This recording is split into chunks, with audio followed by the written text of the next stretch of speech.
अगर आपने 31 जुलाई तक आईटीआर फाइल नहीं की, तो क्या अब इनकम टैक्स डिपार्टमेंट जेल भेज देगा या फिर 5,000 रुपए का फाइन पक्का लग जाएगा?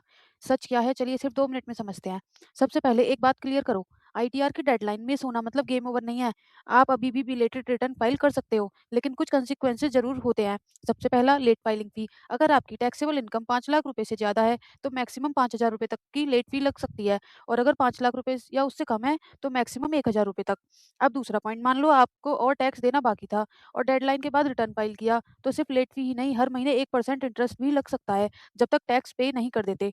लेकिन यहाँ एक इंपॉर्टेंट एक्सेप्शन है। अगर आप सैलरीड एम्प्लॉई हो, एम्प्लॉयर ने ऑलरेडी पूरा टीडीएस डिडक्ट कर दिया था और आपका कोई एक्स्ट्रा टैक्स बनता ही नहीं था, तो जनरली 1% इंटरेस्ट नहीं लगेगा, क्योंकि कोई अनपेड टैक्स है ही नहीं।